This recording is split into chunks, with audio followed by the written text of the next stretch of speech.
The crystal champagne flutes clinked together like brittle, expensive wind chimes, a sound that was completely alien to my world. The ballroom at the St. Regis Hotel was a universe of shimmering gold light, towering floral arrangements, and the quiet, confident murmur of old money. I sat at a small, wobbly table tucked away in the farthest, darkest corner of the room, right next to the swinging double doors of the kitchen. With every swing of the doors, I was hit with a blast of clattering dishes and the smell of garlic, a brief, working-class reality intruding on this perfect, perfumed fantasy. This was my seat, table 42. A table, for one, at my own daughter's wedding. I watched her, my Clara, my whole life, glide across the marble floor. She was a vision in her $7,000 dress, a dress I had paid for with a home equity loan that had made my hands shake. She was laughing, her head tilted back, her hand resting on the arm of her new husband, James, a boy from a family so wealthy they viewed a $7,000 dress as a casual afterthought. A guest, a woman dripping in diamonds that caught the light like captured stars, stopped Clara. Her name was Mrs. Davenport, the groom's aunt, a woman whose approval my daughter had been desperately courting for months. She smiled at Clara, then her gaze drifted across the vast room and landed on me, a small gray sparrow in a flock of peacocks. I saw her lean in and whisper to Clara. I couldn't hear the words, but I knew the question. Who is that sweet, lonely-looking old woman in the corner? Oh, I saw Clara's perfect, bridal smile tighten for a fraction of a second. I saw a flicker of cold, reptilian panic in her eyes before it was expertly masked. She leaned in close to Mrs. Davenport, her voice a light, airy, and utterly dismissive whisper, a whisper designed to carry just far enough. Oh, her, my daughter, my only child, replied. Pay her no mind. She's just the help. A dear old thing who used to be my nanny when I was a little girl. I couldn't bear to not have her here today. The lie, so casual, so breathtaking in its cruelty, didn't just break my heart. It vaporized it. It traveled across the ballroom, a silent, poisoned arrow, and struck me with the force of a physical blow. I felt the air leave my lungs. The room, with its glittering chandeliers and its laughing, beautiful people, seemed to tilt on its axis. Just the help. Not her mother. Not the woman who had worked 2 jobs for 20 years to pay for her ballet lessons, her private tutors, her college education. Not the woman who had gone into crippling debt to fund this very party, this very dress, this very lie. I was an anecdote. A sentimental prop in the grand theatrical production of her new, fabulous life. She hadn't just disowned me. She had demoted me. She had erased me. But as I sat there, invisible in my dark corner, a strange cold calm began to settle over the wreckage of my heart. I clutched my simple worn handbag, the one I had owned for 20 years. And inside, resting against my spare pair of reading glasses, were the documents. The cold, hard, and beautifully notarized papers that felt like a stone of comfort in my hand. The proof of her secret. The proof of the crime she had committed to maintain this fantasy. She thought I was just the help. She had no idea I was about to become her judge, her jury, and her executioner. Hi everyone, I'm Grandma Alice. I'm 68 years old. And on my own daughter's wedding day, in a room full of the city's most powerful people, I was introduced as her former nanny. The secret I am sharing with you today is a story of 2 lies. The first was the lie my daughter told the world about me. The second, and far more dangerous lie, was the one she had told the United States government. You see, my daughter, in her desperate, ravenous hunger for a life of wealth and status, had not just disowned her mother. She had committed a federal crime. She had committed loan fraud. And the terrible, beautiful irony was that she had used me, her simple, loving, and supposedly naive mother, to do it. For months, I had been sitting on this terrible knowledge, my heart torn in 2. I had discovered her secret by accident, during the torturous process of trying to secure the final loan for this very wedding. I had seen her forged signatures, her inflated income statements. I had seen the evidence of a crime so serious it could send her to prison. and I had stayed silent. I had prayed she would confess. I had hoped the daughter I raised, the girl I had taught about honesty and integrity, was still in there somewhere. I had hoped that love would win. But tonight, sitting at table 42, next to the swinging kitchen doors, I finally understood. The daughter I had raised was gone, and the woman who had taken her place was a stranger, a cold, ruthless stranger who would stoop to any depth to protect her perfect, glittering lie. But she made one fatal mistake. She thought her mother was a useless old hag. She had no idea her mother was also her star witness. So please, get a cup of tea and settle in. This is a story about a mother's love, a daughter's betrayal, and the moment a wedding reception turned into a trial. Your support, your likes and subscriptions to Voices of the Forgotten give me the strength to tell this difficult and ultimately triumphant story. To understand how a daughter could stand in a room that her mother had paid for, wearing a dress her mother had paid for, and call that mother the help, you have to understand the princess I so foolishly and so lovingly raised. You have to understand the lifetime of sacrifice that I had disguised as a fairy tale. My Clara's story, and my own, began with an ending. Her father, a charming but restless man, left me when Clara was just 3 years old. He didn't just leave me, he vanished, leaving behind a mountain of debt and a note that said, "I'm sorry, I'm just not cut out for this." One day, I was a wife. The next, I was a single mother with a toddler on my hip, a stack of unpaid bills on my kitchen table, and a future that felt like a sheer, unclimbable cliff face. In those first few years, we lived on the edge of poverty. I took a job as a secretary at the local elementary school. It was a respectable job, a steady job, but it paid very little. We lived in a tiny, rented apartment with thin walls and a radiator that clanked all night. I remember the constant, low-grade anxiety of it all. The fear of a sudden illness, a broken-down car, a rent increase. The shame of standing in the grocery line, counting out my change, praying I had enough. And in the center of that fear, that shame, was my Clara. My beautiful, bright, and miraculously happy little girl. And I made her a promise, a silent vow that became the driving force of my entire life. I promised her that she would never know this fear. She would never feel the sting of this shame. I would be her shield. I would build a wall between her and the harsh realities of our life. I would work my fingers to the bone so that she could have a life of beauty, of opportunity, of grace. I would raise a princess, even if it meant I had to live as a pauper. And so began my life of secret, relentless sacrifice. My public life was that of a quiet, competent school secretary. My secret life began when the school bell rang at 3 o'clock.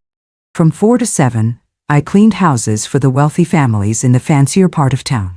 I would scrub their marble floors, polish their silver, and listen to the echo of my own daughter's laughter in the happy, carefree sounds of their children. Then, on weekends, while other mothers were at the park with their families, I was working as a cashier at a bustling, noisy supermarket. The endless beep of the scanner, the soundtrack to my exhaustion. Every single penny I earned from those extra jobs went into a separate account, an account I called the Clara Fund. It was the fund for her future. It was the fund for her fairy tale. And I gave her that fairy tale. She had the ballet lessons, the piano lessons, the beautiful, frilly dresses. She never wore hand-me-downs. Her clothes were always new, always pretty.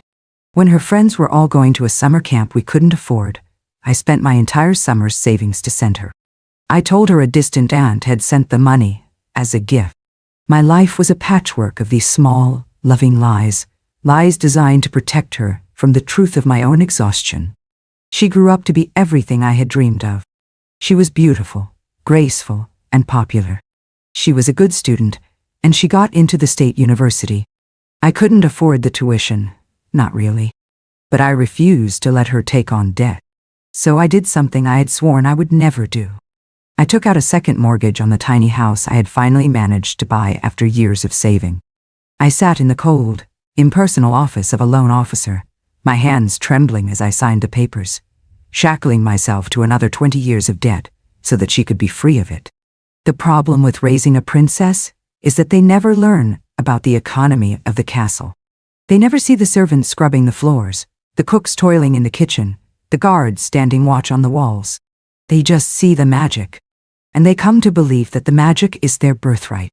Clara's entitlement, the monster I had so lovingly created, truly began to bloom after she graduated from college.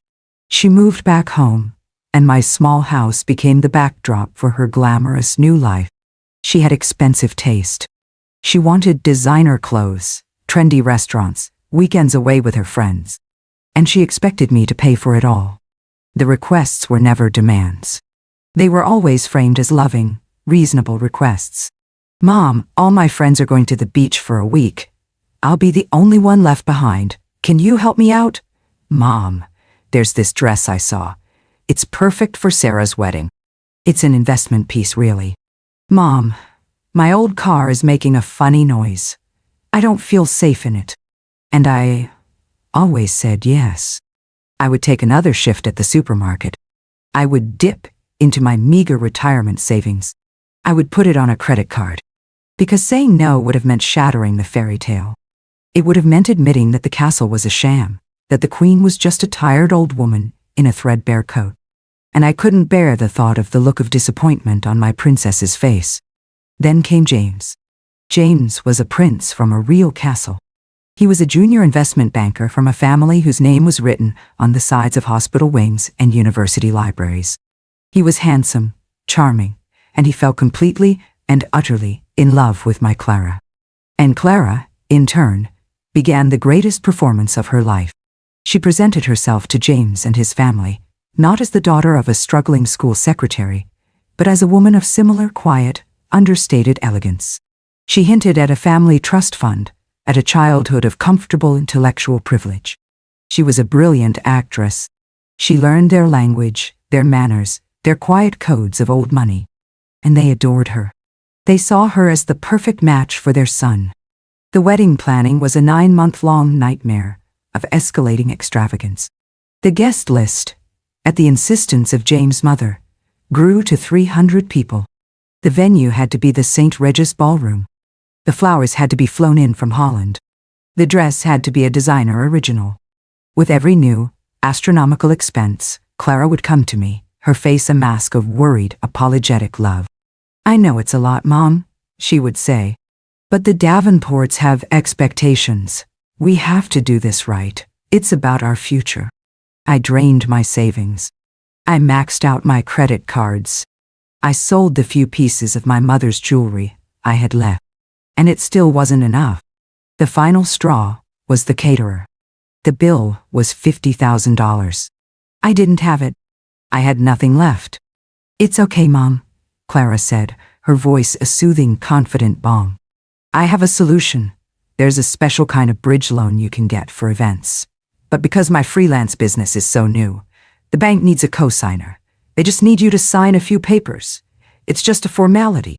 And that is where the fairy tale ended and the nightmare began. I went to the bank with her. I sat in another cold, impersonal loan office. The loan officer, a young, earnest man, slid a thick stack of papers across the desk. He explained that as a cosigner, the bank needed to see my full financial picture. My assets, my debts, my credit history. And then he said the words that would change everything. "Now, Mrs. Peterson, we'll also need the documentation for the other business loan you co-signed for your daughter last year, the one for $50,000. I stared at him. "I'm sorry," I said. "There must be some mistake. I have never co-signed a loan for my daughter before." The loan officer's face clouded with confusion. He shuffled through his papers. "But we have it right here," he said, turning a document around for me to see. "A $50,000 small business loan, granted to Clara Peterson 8 months ago. Co-signed by you. Here's your signature." I looked at the signature on the bottom of the page. It was my name, in a close, but not quite perfect, imitation of my own handwriting. A forgery. The room began to swim. I looked at my daughter. Her face, for the first time in her life, was not a mask of love or of concern. It was a mask of pure, cold, cornered animal terror. She had taken out a loan in my name. She had forged my signature. And she had been caught. I don't remember what happened next. I remember the loan officer making excuses, saying there must be a clerical error. I remember my daughter, her face pale, rushing me out of the office. I remember the silent, terrible car ride home. That night, she confessed. She wept. She told me she had been in debt, that she had needed the money to maintain the lifestyle James expected of her. She told me it was a mistake, a moment of stupid, desperate panic. She begged me to forgive her. She begged me not to tell James. She promised she would pay it all back. And I, the fool, the lifelong enabler, I believed her. I agreed to keep her secret. I agreed to co-sign the new loan for the wedding, to bury her crime under an even greater mountain of my own debt. Because I loved her. And because, even then, I could not bear to see my princess fairy tale come to an end. I had no idea that her real crime wasn't the lie she had told the bank. It was the lies she was about to tell the world. About me. I sat at table 42, a ghost at my own daughter's wedding feast. The initial searing pain of her words, just the help, had receded. It had not vanished, but had instead cooled and solidified into something else. Something hard, heavy, and brutally clear. It was a diamond of pure, cold rage, formed under the immense pressure of a lifetime of sacrifice and a moment of ultimate betrayal. I watched the party as if from a great distance. I saw my daughter, my beautiful, monstrous Clara, move through the room, a queen in her borrowed castle. She was a brilliant actress. She played the part of the blushing, beloved bride to perfection. She laughed, she charmed, she accepted the congratulations of her new, powerful family with a performance of such flawless, humble grace that it made my stomach turn. She was magnificent. And she was a complete and utter fraud. The lies she had told about me, the casual, cruel erasure of my identity, was not just an insult. I realized that now. It was a strategic necessity. In her new life, a life built on the foundation of a massive financial fraud and the promise of a future inheritance, a poor working-class mother was a liability. A school secretary who cleaned houses on the side did not fit into the elegant narrative she had constructed for the Davenport family. So she had not just disowned me. She had recast me. I was no longer a mother to be honored, but a quaint, sentimental prop, a dear old thing to be pitied and then, ultimately, forgotten. I took a slow sip of the cheap acidic champagne the waiter had grudgingly poured for me. He had, I noted with a grim, internal smile, treated me with the same perfunctory disdain as he did the other members of the catering staff. Clara's lie had been so effective. It had already become my reality. And in that moment, my plan began to form. It did not arrive in a flash of inspiration.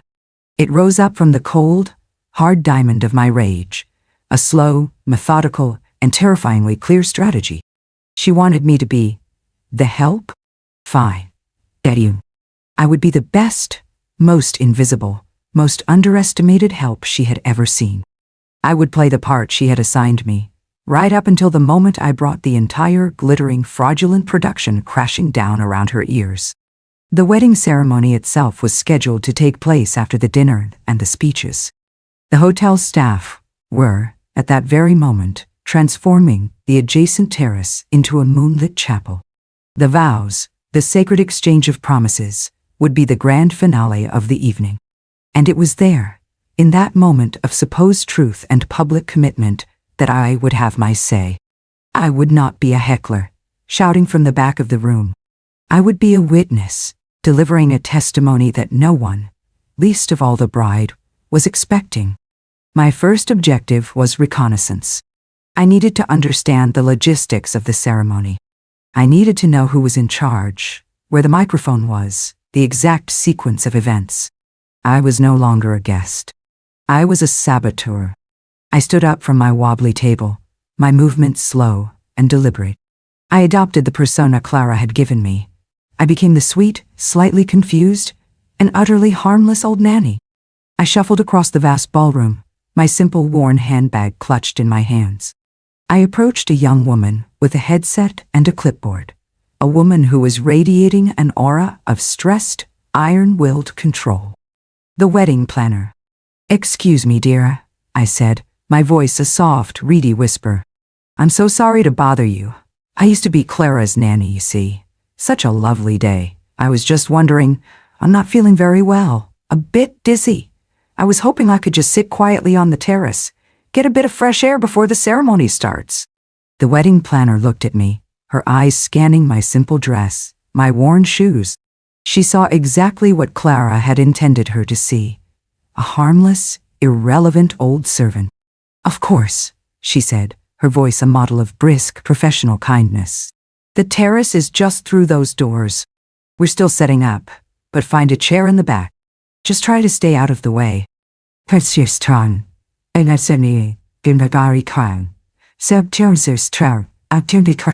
"Oh, thank you, dear. You're so kind," I said, giving her a grateful, watery smile. I slipped out onto the terrace. It was beautiful. A string quartet was warming up in one corner. The air was thick, with the scent of 1,000 white roses. A white-carpeted aisle led to a flower-draped archway, where a handsome, silver-haired officiant was reviewing his notes. And there, on a small discreet table next to the podium, was the microphone. My heart began to beat a little faster. This was the weapon. Now, I just had to figure out how to wield it.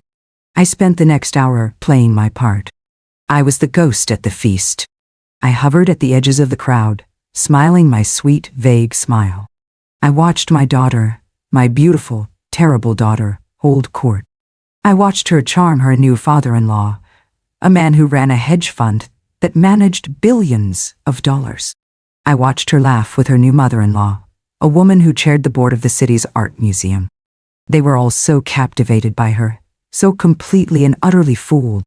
They had no idea they were welcoming a viper into their nest. My own son-in-law James came over to me once. He was a good boy, a kind boy, his only crime a naive, trusting love for my daughter. "Alice," he said, using my first name with a gentle, familial warmth. "Are you having a good time? Can I get you anything?" "I'm having a lovely time, James, thank you," I said, my heart aching for the pain I was about to inflict on this innocent, decent young man. "Clara is so lucky to have found you." "I'm the lucky one," he said, his eyes shining as he looked across the room at his beautiful, fraudulent bride. The speeches began. James's father gave a warm, witty speech about welcoming Clara into their family. The best man told a series of charming, harmlessly embarrassing stories about James. The maid of honor, Clara's best friend from college, gave a gushing, tearful tribute to her kindest, most honest, and most loyal friend. The irony was so thick, it was almost suffocating. Then, it was time. The wedding planner, with her headset and her clipboard, began to gently herd the guests out onto the terrace for the ceremony. I found a seat in the back row, just as she had instructed, close to the aisle, and close to the small table with the microphone. The string quartet began to play Pachelbel's Canon, the universal soundtrack of hopeful, romantic love. The guests fell silent. The officiant took his place under the archway. James stood beside him, his face a mask of pure, unadulterated joy. And then, the bride appeared at the end of the aisle. My daughter, my Clara. She was breathtaking. She was a vision of innocence and beauty. And as she walked towards the man whose life she was about to ruin, her face a perfect, radiant mask of love, I felt a moment of profound, gut-wrenching doubt. This was my child, my baby, the little girl whose tears I had dried, whose fears I had soothed, whose dreams I had sacrificed everything to make come true. I was about to destroy her. I was about to publicly humiliate her, to shatter her life, to potentially send her to prison. Could I do it? Was this justice, or was it a monstrous, unforgivable act of maternal revenge? My hand went to my handbag, to the cold, hard reality of the documents inside. I thought of the forged signature. I thought of the years of my life I had signed away on a second mortgage, so that she could be free of debt, only for her to forge my name, to acquire more. I thought of the casual, breathtaking cruelty of her words. Just the help, And I thought of the woman she had become. A woman who believed that love was a transaction, that honesty was a weakness, that a mother's sacrifice was an entitlement. The doubt receded, replaced once again by that cold, hard, and righteous resolve. This was not about revenge. This was about a reckoning. It was about the truth. The fairy tale had to end. The princess had to be woken from her long, selfish dream. And I, the mother who had created the fairy tale, was the only one who could do it. Clara reached the altar. She took Jameson's hands. They turned to face the officiant. They were smiling, their eyes locked on each other, two beautiful lovers on the brink of their happily ever after. The officiant smiled. "Dearly beloved," he began, his voice a warm, sonorous baritone. "We are gathered here tonight, in the sight of God and in the presence of these witnesses, to join this man and this woman in holy matrimony." I stood up. My movement was quiet, but in the hushed, expectant silence of the ceremony, it was a seismic event. 100 heads turned. 100 pairs of eyes fixed on me, the strange, sad-looking old woman in the back row. I saw my daughter's face. Her smile froze, her eyes widening in a flash of pure, unadulterated panic. She knew. In that instant, she knew that the help was about to speak. I took a step into the aisle. My handbag was clutched in my hand. My heart was a cold, steady drum. I was no longer a mother. I was no longer a victim. I was a witness, and I was about to be sworn in. The officiant's voice faltered, the sacred practiced words dying on his lips. The string quartet, which had been playing a soft, romantic melody, trailed off into a confused, discordant silence. 150 of the city's wealthiest and most influential people turned in their seats, their faces a gallery of shock, confusion, and a dawning, delicious scandal. I stood there in the aisle, a small gray-haired woman in a simple, inexpensive dress, and for the first time in my life, I felt the intoxicating power of holding an entire room in the palm of my hand. I was no longer Alice Peterson, the quiet school secretary, the invisible mother. I was a force of nature. I was a reckoning. My daughter, my beautiful Clara, stared at me from the altar, her face a crumbling mask of horror. The radiant bridal glow had vanished, replaced by the pale greenish pallor of a cornered animal.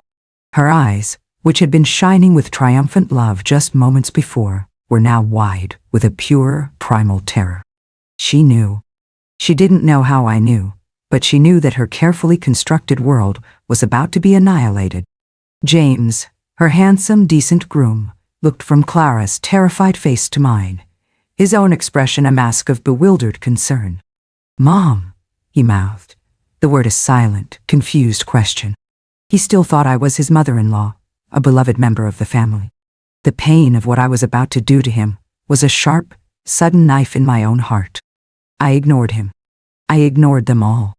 I looked directly at my daughter, and I began to speak. My voice, when it came, was not the reedy, apologetic whisper of the nanny she had created. It was a voice I had not used in decades. It was the voice of a woman who had worked 2 jobs, raised a child alone, and fought tooth and nail for every scrap of dignity she had ever owned. It was a voice as clear, as cold, and as steady as a surgeon's scalpel. "I'm sorry to interrupt," I said, my voice carrying easily in the dead, shocked silence of the terrace. "But I believe there has been a misunderstanding, a case of mistaken identity, you might say." I took a few slow, deliberate steps down the white-carpeted aisle. Every eye followed me. I was no longer shuffling. I was marching. "The bride," I said, my voice ringing with a terrible, quiet authority, "introduced me to some of you earlier this evening. She introduced me as the help, her dear old nanny. A sweet, sentimental story. But it is a lie."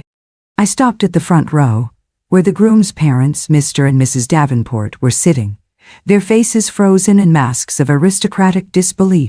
I looked at the woman who had asked the fateful question, the woman dripping in diamonds. "My name is Alice Peterson," I said, my voice dropping slightly, becoming more intimate, more confessional. I am not the help. I am her mother. Di kanwa, Anduana. A low, shocked murmur rippled through the crowd. It was a sound like the tide going out, a collective exhalation of scandalized breath. I saw Mrs. Davenport's perfectly manicured hand go to her pearl necklace, her eyes wide with horror. I am the woman who worked for 20 years as a school secretary and cleaned houses on the weekends to pay for her ballet lessons. I am the woman who took out a second mortgage on her own small home to pay for her college tuition so that she would not be burdened with debt. I am the woman who drained her entire life savings, every last penny, to pay for this beautiful party, for that $7,000 dress, for the very flowers that are decorating this altar. And so, within, I saw. I let the words hang in the air. I let the truth of my sacrifice settle over the crowd like a fine, cold dust. Then, I turned my attention back to my daughter. Her face was ashen. She was trembling, her hand gripping James' arm so tightly her knuckles were white. But that, I said, my voice hardening again, is not the lie I have come here to talk about tonight. I reached into my simple, worn handbag. The handbag of the help. And I took out a sheaf of papers. They were crisp, official-looking documents. Copies of bank statements. Copies of loan applications. My daughter, in her desire to live a life she felt she deserved, did not just lie about her mother. She lied to the United States government. She lied to her bank. She committed a federal crime. She committed a federal crime. The murmur in the crowd grew louder, sharper. I saw Jameson's father, a man who moved in a world of contracts and consequences, lean forward, his eyes narrowed with a new, sharp, and deeply personal interest.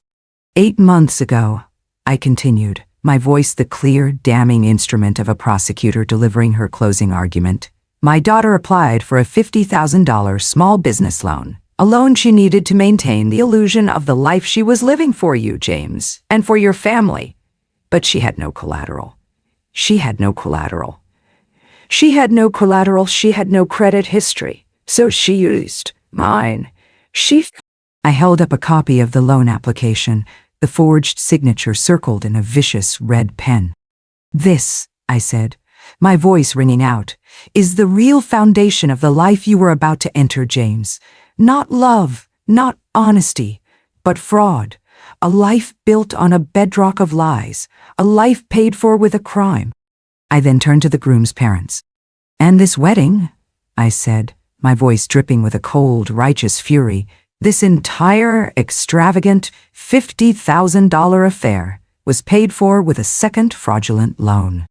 A loan that I was forced to co-sign to cover up her first crime, under the threat that she would be exposed if I did not. I am not just the mother she disowned. I am the victim of her financial crimes and the unwilling accomplice to her deception of you. I let the final, terrible truth land. The silence that followed was not just silence. It was a vacuum. It was the sound of a universe imploding. Then chaos. Mr. Davenport, the hedge fund titan, stood up. His face, which had been a mask of genial patrician charm, was now a thundercloud of pure, cold rage. He looked at my daughter not as his future daughter-in-law, but as a hostile business acquisition that had been revealed to be a toxic asset. "Is this true?" he asked, his voice a low, dangerous growl directed not at me, but at his son. James, my poor, decent, innocent son-in-law, looked as if he had been shot. He stared at Clara, his face a canvas of utter, soul-shattering disbelief. He was looking at a stranger, a monster wearing the face of the woman he loved. "Clara," he whispered, the name a question, a plea, a prayer. "Tell me it's not true." And my daughter, my beautiful, brilliant, and utterly broken daughter, finally, completely, fell apart. The mask of the elegant, confident bride shattered, and behind it was the face of a terrified, cornered child. She began to sob, not the pretty, delicate tears of a wronged heroine, but the ugly, gasping, soul-destroying sobs of a person whose entire world has just been reduced to rubble. "I'm sorry," she wailed, the words a pathetic, meaningless bleat. "I'm so sorry." That was all the confirmation the Davenports needed. Mrs. Davenport stood up, her face a mask of icy, aristocratic disgust. She walked over to James, took her son's arm, and began to lead him away from the altar, away from the sobbing, pathetic creature who had almost become his wife. "Come, James," she said, her voice cutting through the air like a shard of ice. "We are leaving." Mr. Davenport turned to the stunned and horrified guests. "The wedding is off," he announced, his voice booming with the authority of a man who was used to firing people. "My apologies to you all for this unfortunate inconvenience." They walked down the aisle, a silent, furious, and humiliated royal family, leaving a scene of utter devastation in their wake. The guests, not knowing what else to do, began to stand up, to murmur, to slowly, awkwardly, make their way to the exits, their faces a mixture of pity, disgust, and the barely concealed, delicious thrill of having witnessed the society scandal of the decade. The string quartet began to pack up their instruments. The officiant, his face pale, quietly closed his book.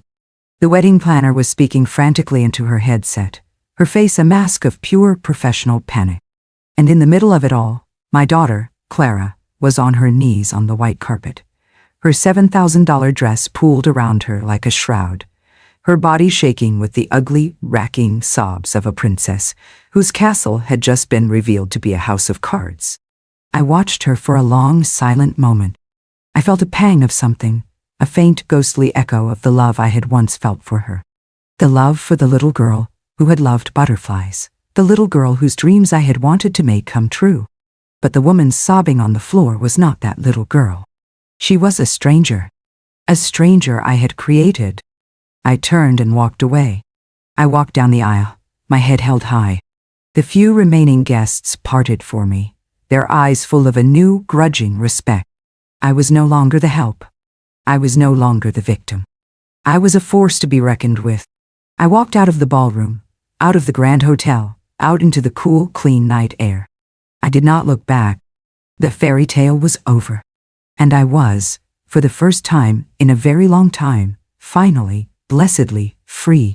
The aftermath was as brutal and as efficient as a controlled demolition. The Davenports, with their army of lawyers, made sure of that.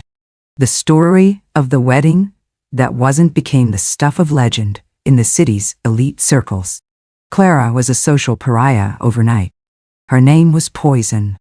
The bank, alerted by an anonymous tip from a concerned citizen, a tip placed by a lawyer on retainer to the Davenport family, called in both loans immediately. The fraudulent business loan and the loan for the wedding. Without the Davenport money to back her, Clara was ruined. She was forced to declare bankruptcy. The life of designer clothes and lavish parties vanished in a puff of smoke. She lost her job.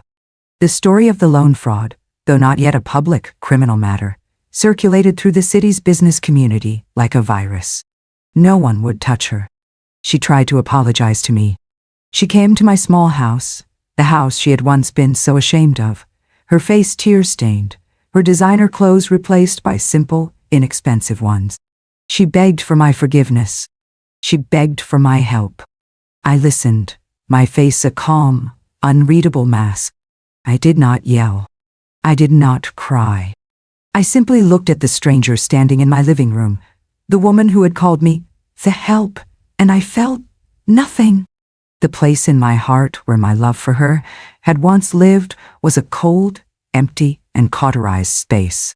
"Forgiveness, Clara," I said, my voice quiet, "is something you will have to find for yourself. But my help, my money, my good name,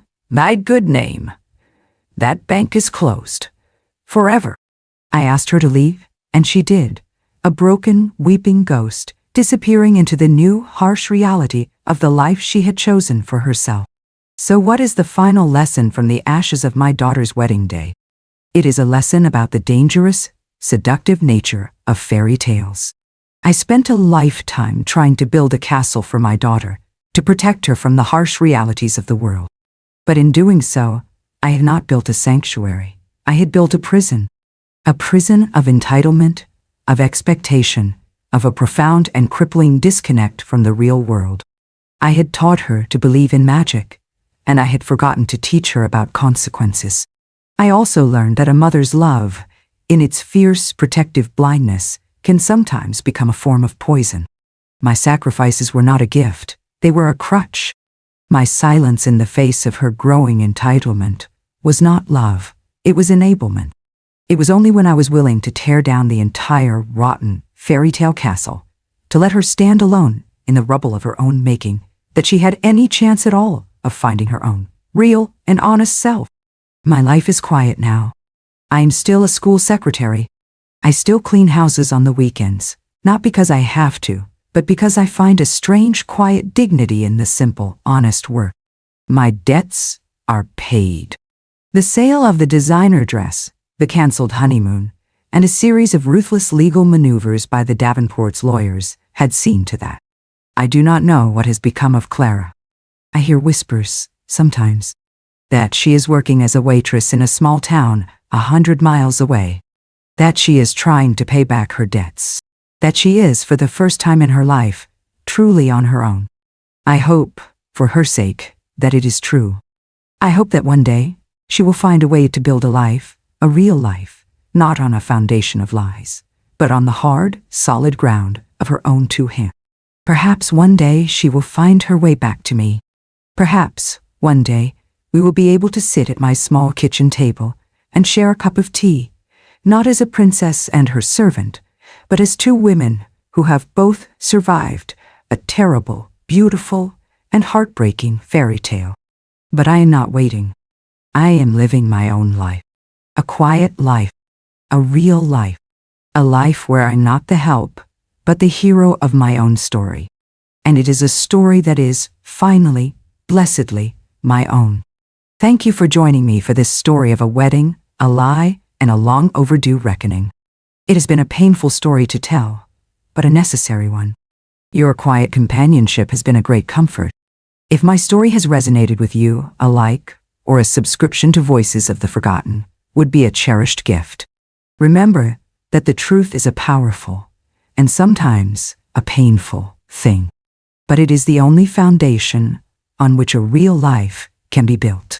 Do not be afraid to speak your truth, even if it means the end of a fairy tale, because your own, real and honest life is waiting for you on the other side. Be well and be true. I'll see you in the next story. Love, Grandma Alice.